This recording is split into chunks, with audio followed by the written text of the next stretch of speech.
ناظرین، اس فہرست میں چوتھے نمبر پر آتے ہیں سید عبدالاعلی مودودی۔ سید عبدالاعلی مودودی بھی انہی لوگوں میں شامل تھے جو پاکستان بننے کے مخالف تھے۔ وہ 20ویں صدی کے مؤثر ترین اسلامی مفکرین میں سے ایک تھے۔ ان کی فکر، سوچ اور ان کی تصانیف نے پوری دنیا کی اسلامی تحریک کے ارتقاء میں گہرا اثر ڈالا۔ آپ مشہور عالم دین اور مفسر قرآن اور جماعت اسلامی کے بانی تھے۔ جماعت اسلامی کا قیام اس وقت ہوا جب 23 مارچ 1940 میں منٹو پاک والا تاریخ ساز جلسہ ہو چکا تھا۔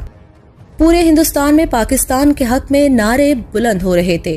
ایسے وقت میں مولانا مودودی اور ان کے حامی پاکستان نامنظور کے نعرے لگاتے تھے۔ آج سے چند سال پہلے مولانا مودودی کے بیٹے فاروق مودودی سے سوال کیا گیا کہ آپ تو پاکستان بننے کے خلاف تھے، پھر ہجرت کر کے پاکستان کیوں آئے؟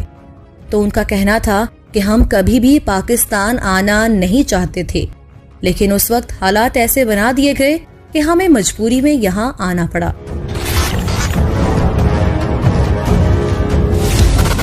ناظرین، اس فہرست میں 5ویں نمبر پر آتے ہیں مفتی محمود۔ مفتی محمود 1919 میں ضلع ڈیرہ اسماعیل خان کے عبدالخیل گاؤں میں پیدا ہوئے۔ وہ لسانی طور پر مروت پشتون قبیلے سے تعلق رکھتے تھے۔ مفتی محمود کا تعلق مکتبہ دیوبندی سے تھا اور وہ پاکستان بننے کے شدید مخالف بھی تھے۔ مفتی محمود صاحب پاکستان کے صوبہ سرحد کے وزیر اعلیٰ رہے۔ آپ کا شمار پاکستان کے نامور سیاست دانوں میں ہوتا ہے۔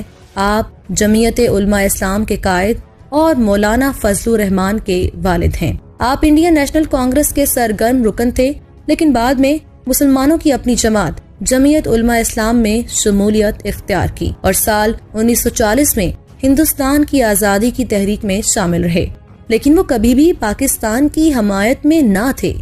انہوں نے پاکستان بننے کی مخالفت میں ایڑی چوٹی کا زور لگایا، لیکن وہ ناکام رہے۔ جب پاکستان بن گیا تو اس موقع پر مفتی محمود نے کہا کہ شکر ہے ہم پاکستان بنانے کے گناہ میں شامل نہیں ہوئے۔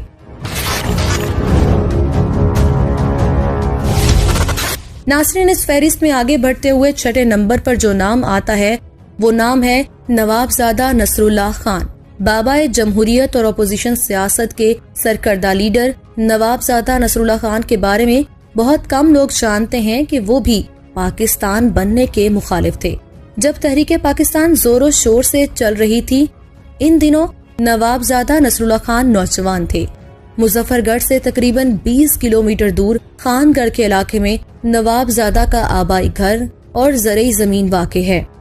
متحدہ ہندوستان میں انگریز حکومت نے نوابزادہ نصر اللہ کے والد سیف اللہ کو 1910 میں نواب کے خطاب سے نوازا اور 11 گاؤں الاٹ کر دیے۔